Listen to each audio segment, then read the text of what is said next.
ഒരു കുട്ടിയുടെ ജനനശേഷം അതിൻ്റെ ജനിക്കുന്ന സമയത്തുള്ള ഗ്രഹനിലയെ അടിസ്ഥാനമാക്കി ഗ്രഹങ്ങൾക്കുള്ള സ്വാധീനവും അവ നൽകുന്ന ഫലങ്ങളും ഒക്കെ നമുക്ക് പലർക്കും അറിവുള്ളതാണ്. പക്ഷേ ഈ ഗർഭാവസ്ഥയിൽ തന്നെ അതിൻ്റെ പ്രഥമ ഘട്ടത്തിൽ തൊട്ട് തന്നെ ഗ്രഹങ്ങൾക്കൊക്കെ മാറി മാറി ഓരോ മാസങ്ങളിൽ അവയുടെ ഉത്തരവാദിത്വങ്ങൾ കടമകളൊക്കെ നിർവഹിക്കാനുണ്ട്. അതെന്തൊക്കെയാണെന്ന് നോക്കാം. അപ്പൊ ആദ്യത്തെ ഒരു മാസത്തെ ഉത്തരവാദിത്വം ഏൽപ്പിച്ചു കൊടുത്തിരിക്കുന്നത് ശുക്രൻ എന്ന ഗ്രഹത്തിനാണ്.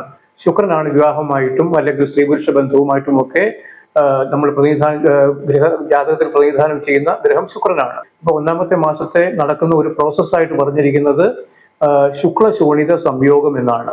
ശുക്ലവും രക്തവും ഒത്തുചേരുന്നു. രണ്ടാമത്തെ മാസമാണ് ഇവ കട്ടിയാകുന്നതെന്ന് ജ്യോതിശാസ്ത്രം പറയുന്നു. ഈ കട്ടിയാകുന്ന ആ ഒരു സമയത്തിനുള്ള അല്ലെ ആ മാസത്തിന്റെ ഉത്തരവാദിത്വം ചൊവ്വ എന്ന ഗ്രഹത്തിന് ഏൽപ്പിച്ചു കൊടുത്തിരിക്കുന്നു.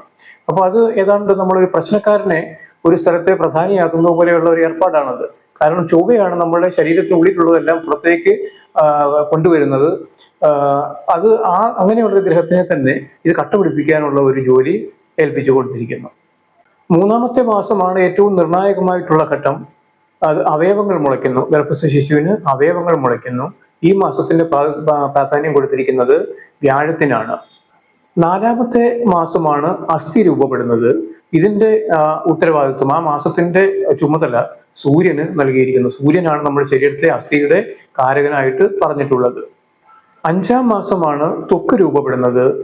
ഈ നമ്മുടെ രക്തത്തെ ശരീരത്തിനുള്ളിൽ ഒതുക്കി നിർത്തുന്ന ഒരു ആവരണമാണല്ലോ ത്വക്കെന്ന് പറയുന്നത്. അപ്പൊ രക്തത്തിന്റെ കാരകനായിട്ടുള്ള ചന്ദ്രന് തന്നെ ആ മാസത്തിന്റെ ചുമതല ഏൽപ്പിച്ചു കൊടുത്തു. ആറാം മാസം ഈ ചർമ്മത്തിന് മുകളിൽ രോമങ്ങൾ മുളയ്ക്കാൻ തുടങ്ങുന്നു. മുടിയുടെ കാരകനായ ശനിക്കാണ് ആ മാസത്തെ ദൗത്യം. ഏഴാം മാസം ഇതിന് ചേതന ഉണ്ടാകുന്നു എന്ന് പറയുന്നു. അതായത് ജീവന്റെ തുടിപ്പുകൾ പ്രകടമാകുന്നു എന്നർത്ഥം. ഈ മാസത്തെ ഒരു മാസത്തിന്റെ ഏഴാം മാസത്തിന്റെ ചുമതല നൽകിയിരിക്കുന്നത് ബുധനാണ്. എട്ടാം മാസമാവുമ്പോൾ ഈ ഗർഭസ്ഥ ശിശുവിന് വിശപ്പും ദാഹവും ഒക്കെ വരുമെന്ന് പറയപ്പെടുന്നു.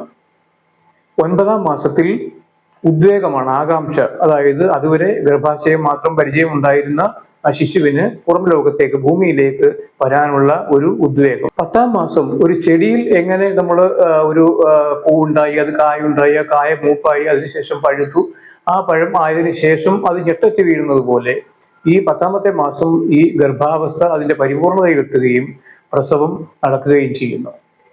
പൊക്കിൽ കൊടി മുറിക്കുന്ന സമയമാണ് ജനന സമയമായിട്ട് കണക്കാക്കുന്നത്. ആ സമയത്ത് രാശിചക്രത്തിന്റെ ഏതേത് കോണുകളിൽ ഏതേത് ഗ്രഹങ്ങൾ നിൽക്കുന്നുവോ അത് അടയാളപ്പെടുത്തി വെക്കുന്നതാണ് നമ്മൾ ഗ്രഹനില എന്നും ഗ്രഹസ്ഥിതി എന്നും ഒക്കെ പറയുന്നത്.